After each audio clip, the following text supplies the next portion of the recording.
아멘. 찬양 예배 시간에도 기도하신 원장님 말씀처럼 귀한 은혜가 저와 여러분들에게 있기를 간절히 소망합니다. 오전 예배 때 우리 황홍신 목사님 오셔서 말씀을 증거해 주셨죠. 우리 교회에서 6년여 동안 함께 했었고 저는 겨우 4개월밖에 같이 있지 못했고 여러모로 우리 황홍신 목사님은 훨씬 더 저보다 나은 것 같습니다. 근데 제가 오늘 그 목사님 뵀더니 제가 하나 더 그분보다 잘하는 게 있더라고요. 더 좋은 더 좋다라고 볼 수는 없지만 더 잘하는 부분, 더 큰 부분이 있더라고요. 제가 어깨가 넓더라고요. 제가 옆으로가 더 길이가 길더라고요. 히프 면적이 제가 더 훨씬 넓더라고요. 한편으로는 제가 육적인 자존심이 조금 상했었습니다. 왜 자존심이 상했느냐? 아무래도 제가 처음 왔을 때 강당 밑에 방석이 저는 지금 있습니다. 안 보이시죠? 있어요. 방석이 올라갔습니다. 뭐 딱딱해서가 아니라 조금 높았으면 좋겠다. 이렇게 좀 올라갔으면 좋겠다 생각해서 전에는 안 그랬던 것 같은데 흔적을 보니까 제가 여기다 높여놨습니다. 오늘도 그러면서 하다가 황홍신 목사님이지 저분은 이거 안 하도록 하신 것 같은데 설교 전에 제가 조용하게 목사님도 치워드릴까요? 치워드릴까요? 괜찮아요? 그러면 괜찮았을 텐데 저도 제 마음이 괜찮았을 텐데 치워달라는 그때 자존심이 상해요. 나는 올라가서 했는데 목사님은 키가 커가지고 이거 필요 없다네? 저는 찬송할 때 가면 여기 슬쩍 이렇게 올려놓습니다. 손을 올려놓습니다. 물론 저도 이렇게 잠깐 발을 뛰면요 저도 뭐 이렇게 박수 칠 때 이렇게 하고요. 저도 이렇게 할 수 있습니다. 근데 그 목사님은 딱 이렇게 하고 계시는데 이게 좀 올라가더라고요. 저는 안 올라가거든요. 딱 맞거든요. 그냥. 그래서 약간 자존심이 상했어요. 언제 또 우리 목사님이 오실지 모르지만 몇 달 후나 한 몇 년 후에 오실지 모르지만 제가 키가 자라나서 목사님 키를 따라잡을 수 있을까요? 있을까요? 없을까요? 있다고 얘기해줘요. 자존심 두 번째로 상합니다. 좀 있다고 얘기해줘요. 왜 안 되죠? 성장판이 완전히 이제는 닫혀져 버렸어요. 더 자라날 수 없습니다.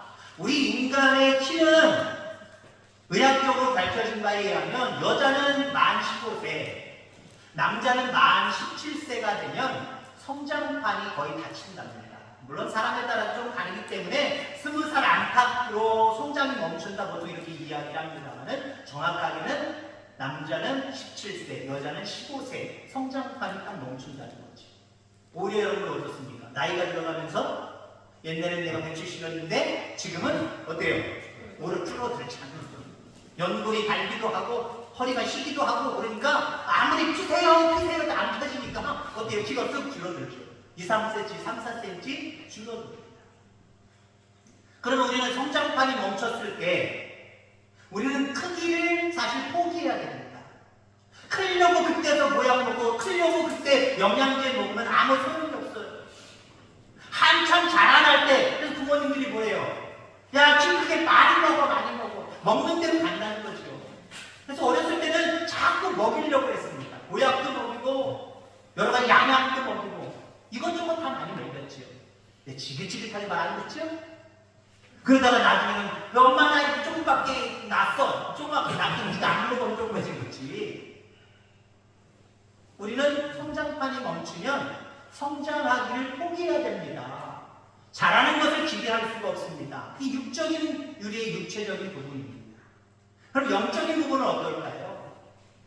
영적인 부분도 성장판이 열려있을 때가 있고 이제는 닫혀있을 때가 있을까요? 나이가 차서 60이 되고 70이 되고 80이 되면 영적인 성장은 멈추는 것일까요? 아니 오히려 줄어드는 것일까요? 끝까지 자라나요. 언제까지요? 끝까지인데 그런데 구체적으로 언제 끝까지? 주님이 나를 부르시는 그날까지 우리는 성장해 가야 됩니다. 어디까지요? 우리는 키라고 얘기했을 때 야 1m 70, 1m 75, 1m 80 됐으면 좋겠다 라고 하는 어떤 목표 지점이 있어요. 근데 우리가 어디까지 자라가야 되느냐? 그리스도의 장성한 분량에 이르기까지. 내가 생각하는 믿음은 이 정도 성장하면 돼, 이 정도면 됐지 라고 하는 게 없다는 거예요. 하나님 욕심이 많으세요. 하나님의 자녀들이 이만큼 성장하기를 원하시지 내가 생각하는 요만큼이 아니라는 거예요. 세상 끝날까지 그리스도의 장성한 분량에 이르기까지 여러분들 자라나시기를 주의 이름으로 축원합니다. 영적인 성장판은 늘 열려 있습니다. 열려 있어야 됩니다. 닫혔다고 단정하지 마시기 바랍니다. 나는 이제 수십 년 동안 내가 생활해왔어, 믿음 생활했어, 이 정도면 됐어 라고 여러분 스스로 닫지 마시기 바랍니다. 하나님은 닫아놓으시지 않았어요. 문제는 우리가 스스로 닫고 있다는 거지. 이 정도 내가 열심히 공부하고 이 정도 봉사하고 이 정도 헌신했으면 됐어 라고 하는 모습으로 닫아놓고 있다는 거예요. 열어놓으시기를 주의 이름으로 축원합니다. 주님, 우리가 자라기를 원하세요. 마치 부모가 자녀들이 무럭무럭 자라서 옆으로든 위로든 자라나기를 원하잖아요. 크기를 원하잖아요. 우리 하나님도 마찬가지입니다. 영적인 우리 아버지도 우리 그리스도인들이 하나님의 자녀가 끝없이 자라나기를 원하십니다. 늘 자라나는 우리 교회 되기를 주의 이름으로 축원합니다. 교회적으로도 보세요. 신앙인의 모습도 마찬가지고 개개인의 신앙인도 마찬가지고요. 교회적으로 바라봐도요. 꺾이는 교회가 있어요. 치고 나가는 교회가 있어요. 여기 황금도교회 목사님 나오셨죠? 그 장면도 안 보셨죠 오늘요? 저는 황금도교회를 보면 좀 안타까워요. 왜냐하면 우리 집사람의 외사촌 오빠가 황금도교회 지금 목사님 바로 전임으로 있었거든요. 20년 전이에요. 20년 전. 그때 900명이 모였었습니다. 900명. 지금 여쭤보니까 300여 명 정도. 계속 꺾여가고 있대요. 제가 우리 장로님이랑 지난번에 말씀드렸지만 장로님이랑 거기 교회 행사, 교단 행사가 있어서 시찰 행사가 있어서 갔다 왔을 때 가서 예배하는 분위기나 상황을 알아봤을 때 물론 타교인들이 많았습니다만은 적어도 성가대에 앉아있는 분들은 그 교회 교인들이지 않아요. 외부 교인들이 아닌 게 아니라 황금동 교회 성가대가 서 있었습니다. 찬양팀들이 서 있었습니다. 매우 안타까웠어요. 하나님의 심정으로 안타까웠어요. 왜냐하면 뭐 젊은 사람들이 대수냐라고 볼 수 있겠습니다만은 성가들을 이렇게 바라보니까요 정확하게 모르겠는데 한 20여 명, 20몇 명 서 있었던 것 같아요. 40대가 없어요. 50대, 60대, 70대, 80대 그분들만 계시더라고요. 되게 안타까웠어요. 최근에 제가 여쭤봤는데 한 300여 명밖에 안 돼요. 교회에 꺾이는 교회가 있단 말이에요. 치고 나가는 교회가 있어요. 우리 교회는 어떤 교회 될까요? 그 중간만 하지 뭐. 그러실래요? 시골에 있어도요, 시골에 있어도 치고 나가는 교회 되기를 주의 이름으로 축원합니다. 시골 교회도요, 소문나면은요, 김천시대 가까워요. 대구, 뭐 대구에서 오시긴 합니다만, 대구, 마음에만 합당한 모습으로 만족하면은요, 김천까지 오는 거 쉬워요. 대전, 충청권입니다만은, 마음에 들면 우리에게 오는 거 쉬워요. 치고 나가는 교회, 성장하는 교회, 그런 우리 교회 되기를 주의 이름으로 축원합니다. 이걸 우리 꿈꾸면서 준비해야 될 줄 분명히 믿습니다. 오늘 본문에 보면은 멜기세덱에 관하여 이야기를 시작하는 모습을 보게 되지요. 멜기세덱이 어떤 사람인지 7장에 기록되어 있습니다. 이 멜기세덱은 살레방이요, 지극히 높으신 하나님의 제사장이라. 그러면서 멜기세덱에 대해서 계속 1절부터 3절까지 말씀하고 있어요. 근데 문제는 뭐냐? 이 신비한 인물인 멜기세덱을 이야기를 하는데, 히브리 기자가 이야기하는데, 사람들이 그 멜기세덱이 도대체 누구야? 뭐 말하는 거야? 이게 알아듣지 못했다라고. 예수님이 이 땅에 오셔서 많은 생명의 말씀을 증거할 때 비유로 말씀하실 때가 참 많았어요. 비유로 말씀하실 때가 많았어요. 여러분, 설교자들이 비유로 말씀하는 경우도 많습니다. 많습니다. 왜 많아요? 예수님도 그렇게 하셨으니까. 예수님도 그렇게 하셨으니까. 예전에 목회할 때 어떤 목사님이 조용히 예배 끝나고, 목사님, 저는 목사님이 예화 드는 거 싫어요. 하지 마세요. 그냥 말씀만 전해주세요. 중간중간에 예화하지 마세요. 예화하는 거 제가 쓸데없는 예화를 하니까 말씀에 보탬이 될 수 있도록 가령 예를 들자면 하고 예화를 드는 거잖아요. 근데 예화하지 말아요. 예수님도요, 이 땅에 오셔서 많은 생명의 말씀을 증거할 때 알아듣지 못하니까 비유로 자꾸 말씀을 해주셨어요. 그러면 여러분 그 비유를 통해서 하나님의 뜻이 무엇인지 알아내야 돼요. 분별해야 돼요. 그게 우리에게 맡겨진 사명입니다.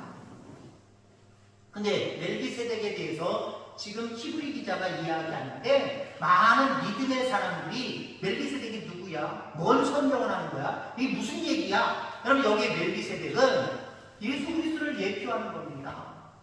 살렘 왕이다, 평강의 왕이라는 거예요. 그 뒷부분에도 분명하게 직접적으로 이야기를 하고 있잖아요.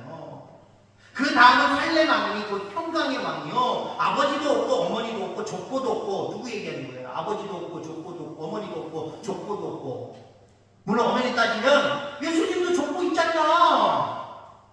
예수님도 육신의 아버지가 있고 육신의 어머니가 있지 않냐? 이렇게 우리는 표면적으로 이야기할 수 있지만 실질적으로 예수님은 이 땅에 성령으로 잉태되어 몸만 빌려서 이곳에 오신 하나님의 아들입니다. 그러니까 이 땅에 족보도 없고 아버지도 없고 어머니도 없고 족보도 없고. 누구 얘기하는 거예요? 예수님 얘기하는 거예요. 근데 민누라는 사람들이 이 멜기세덱에 관하여 예수님에 대해 비유적으로 말할 때 알아듣지 못했다라고 하는 거예요. 그럼 왜 알아듣지 못했을까요? 한마디로 영적으로 성장하지 못했기 때문에 그렇습니다. 믿음의 성장이 있었다고 한다면 그 사람이 누구인지 무엇을 얘기하는지 분명히 알아들을 수 있었을 거예요. 제가 간혹가다 잘 쓰는 말이 있죠. 책 제목이기도 합니다. 영 몰라 통 몰라 가르쳐줘도 몰라. 왜 우리가 영 모르고 통 모르고 가르쳐줘도 모를까요? 예수님에 대해서 복음에 대해서 그렇게 설명을 해도 왜 못 알아들을까요? 간단합니다.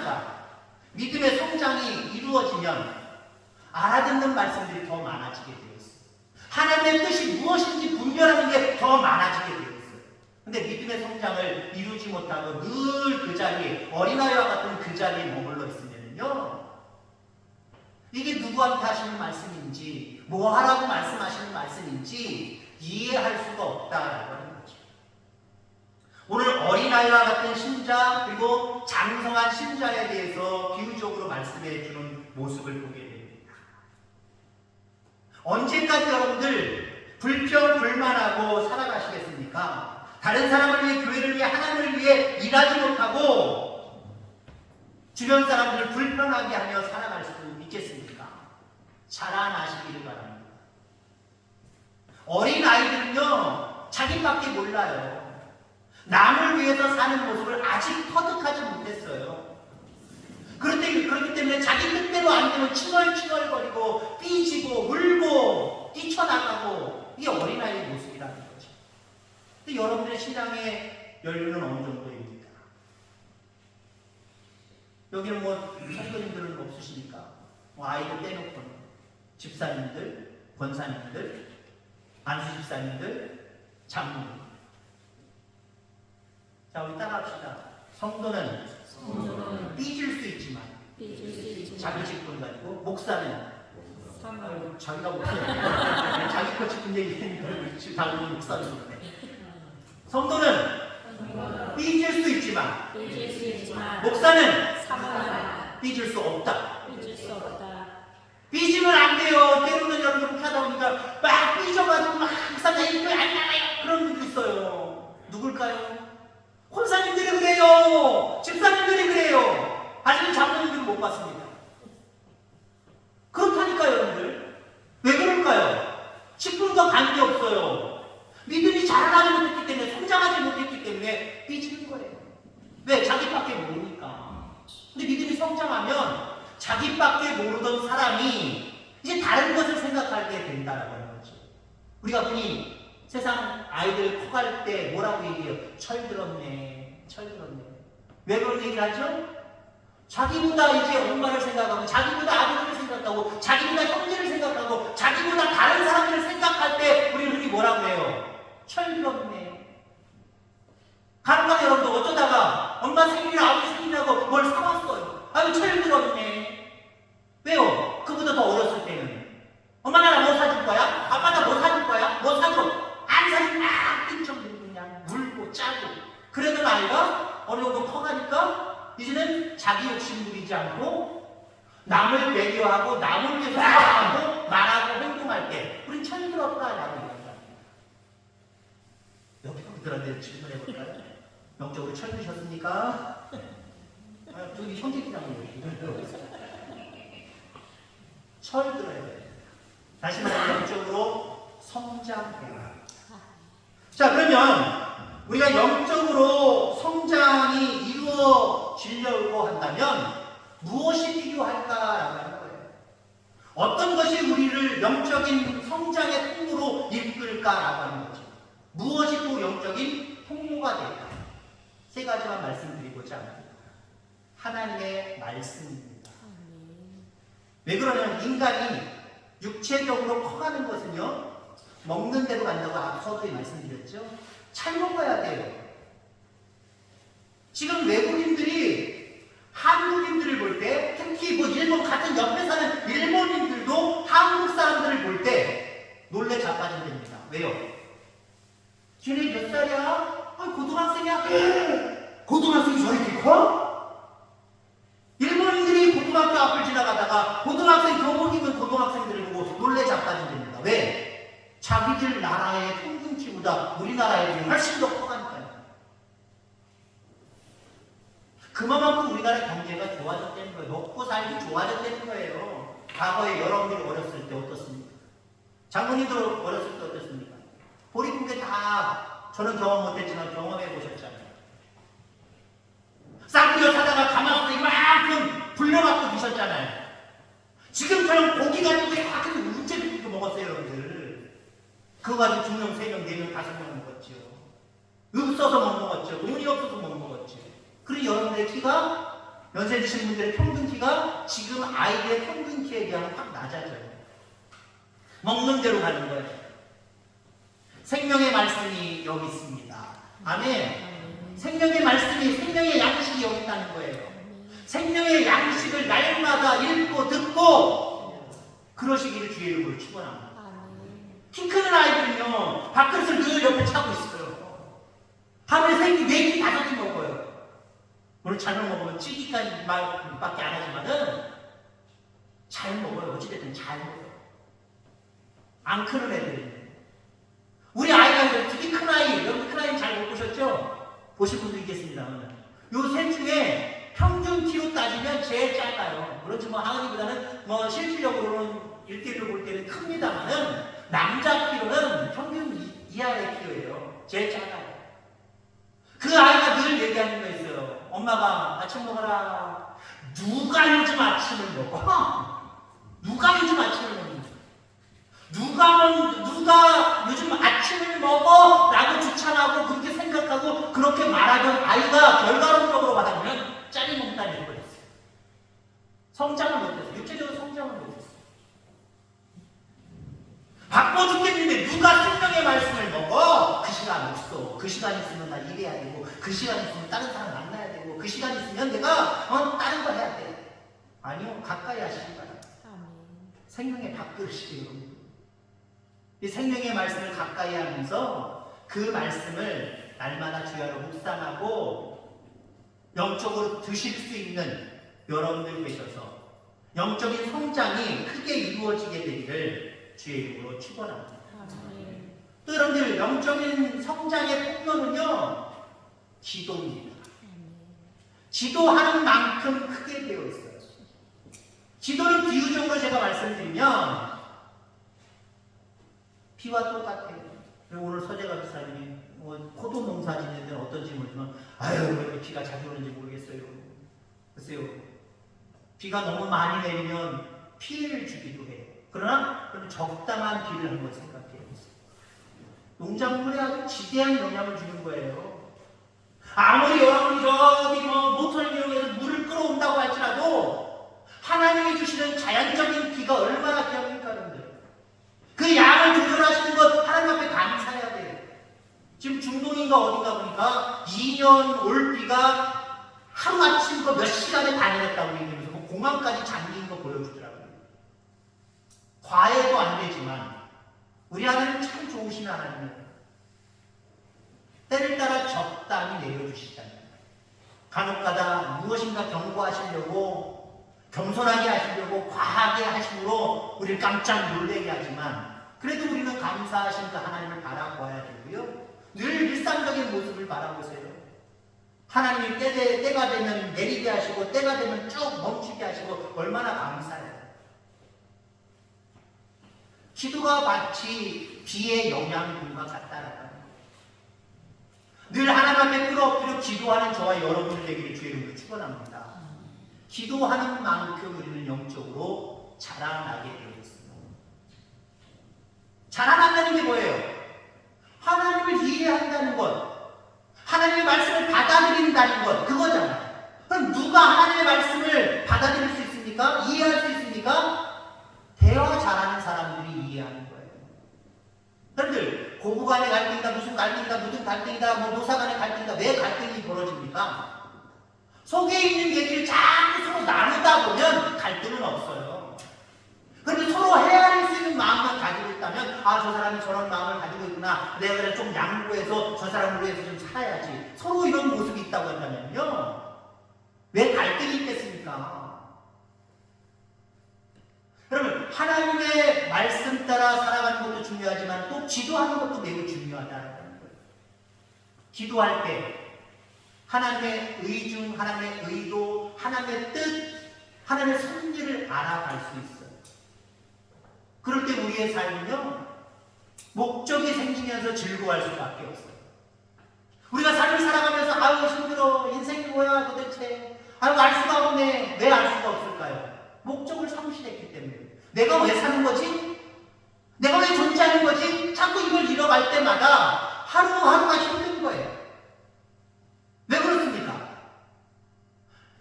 분명히 천지를 창조하신 분이 계셨고 그 천지 만물을 창조하신 다음에 가장 중요하다고 생각하는 인간을 그 모든 중심에 놓고 살아가도록 만드셨습니다. 인간에게 목적을 두고 인간을 살아가게 하셨다는 거예요. 그 목적을 기도를 통해서 깨닫게 되기를 주의 이름으로 축원합니다. 깨닫게 되면 삶의 목표가 생긴다니까요. 목표가 생기기 때문에 목표를 가지고 살아가는 우리들의 삶은 일상적으로 복되고 행복하고 평강이 넘칠 뿐만 아니라 그 속에서 하나님이 기대하시는 영적인 성장이 이루어질 수 있다는 거예요. 이런 은혜가 저와 여러분들 가운데 있게 되기를 간절히 소망합니다. 마지막으로 성장의 통로는요, 어떻게 해야 성장하느냐? 순종해야 됩니다. 하나님 말씀 많이 읽었는데 보통 그렇잖아요. 여러분들 집사님, 권사님, 장로님, 안수집사님 4명 정도 되면 성경을 많이 읽고 듣고 했을 거 아니에요. 기도도 많이 했을 거 아니에요. 근데 여기서 딱 멈춰서 있는 사람들이 보통 무엇을 얘기해요? 하나님 말씀 많이 들었어도 내가 그렇게 많이 기도했어도 거기에 한계를 두고 있다는 거예요. 자기 하나님 말씀 많이 들었다는 거예요. 나 기도 많이 했다는 거예요. 근데요, 중요한 게 있어요. 말씀 많이 주야로 묵상하고 기도 열심히 해도 왜 말씀 읽는 거죠? 왜 기도하는 거죠? 순종으로 연결이 돼야 되잖아요. 순종으로 연결되지 못하고 그냥 내가 교회 오래 다니면서 말씀 많이 읽고 말씀 많이 듣고 기도 많이 한 것 거기서 그치면요, 아까도 이야기한 것처럼 집사님인데 권사님인데 안수집사님인데 장로님인데 삐진다니까요. 그게 단절되니까 삐진다니까요. 요러니까 삐지는 거예요. 그러니까 보이나요? 요러니까 삐지는 거예요. 여기까지 가셔야죠. 3번째까지 순종의 삶까지 가셔야죠. 그래야 온전히 우리는 성장했다라고 볼 수 있는 겁니다. 순종의 삶을 살아가는 저와 여러분들 다 되기를 주의 이름으로 축원합니다.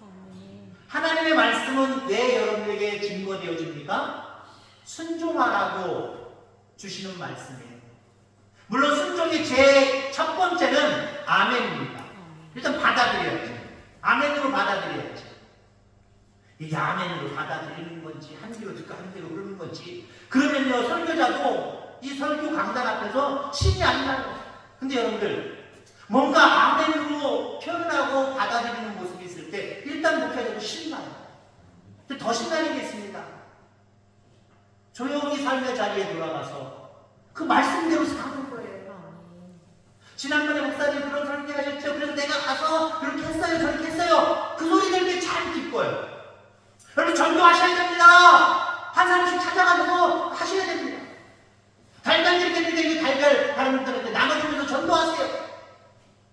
달걀을 가져가서 전도를 했는지 아니면 자기도 손주들 줬는지 그냥 집에 가서 전도한다고 가지고 가서는 자기 혼자 먹었는지 이거 알 수가 없어요. 근데 어떤 분들 와셔서 목사님 나 어저께 지난주에 준 거를 가서 누구한테 줬어요. 그랬더니 되게 좋아하대요. 나중에 교회 나온대요. 나오든지 안 나오든지 그 소식 자체가요 행복하게 만들어요. 목회자만 행복할까요? 순종하는 삶 속에 하나님을 더 기뻐하신다는 거예요. 하나님 기뻐 노래하시네 잃어버린 영혼 돌아올 때 하나님 기뻐 춤추시네 주의 영혼 돌아올 때 뒤에 그렇게 약간 틀렸네. 여러분 틀렸는지 안 틀렸는지 모르죠? 아이고 제가 괜히 뒷부분은 약간 가사가 헷갈려서 조금 헷갈렸어요. 하나님은요 우리가 무엇인지 말씀을 듣고 기도하고 결단한 대로 순종하는 삶을 살 때 하나님 춤추십니다. 하나님 너무 기쁘셔서 춤추신다는 거예요. 교회에서 지금 춤을 췄으면 참 좋겠어요. 물론 교회마다 분위기가 있고 성향이 있습니다만은 제가 부목사로 부산에 있었을 때 그 교회가 가장 광적인 것 같았어요. 제가 주로 찬양 인도자로 섰었습니다만은 찬양할 때 앉아있지를 않아요. 서가지고 막 움직이면서 찬양하고 박수치면서 찬양하고 통로 나가서 뱅글뱅글 돌면서 찬양하고 막 돌아다니면서 찬송하고 그렇게 안 해보셨지요? 얼마나 기쁨을 모를까요 여러분들? 하나님이 우리 교회를 바라보실 때 가만히 앉아서 잘하는 것 같네. 그냥 그저 그런 것 같네. 그러셔야 되겠습니까? 아니면 우리 태학교회를 바라볼 때마다 신나 죽겠네. 아이고 잘한다. 뭔가 들썩들썩 춤추시는 모습 이 모습이어야 되지 않겠습니까? 어린아이와 같은 신앙을 가지고서는 하나님 엉덩이 그냥 붙어 계십니다. 기뻐하시지 않아요. 춤추시지 않아요. 그러나 우리가 그리스도의 장성한 분량에 이르기까지 성장하는 모습을 보일 때에 우리 하나님은 태학교회를 바라보시고 여러분 성도님들을 바라보시고 기뻐 춤추실 거예요. 그날이 오기까지 계속해서 말씀을 묵상하고 기도하며 순종하는 삶을 통하여서 성장해가는 저와 여러분들 다 되어지기를 주의 이름으로 축원합니다. 하나님 아버지 감사합니다.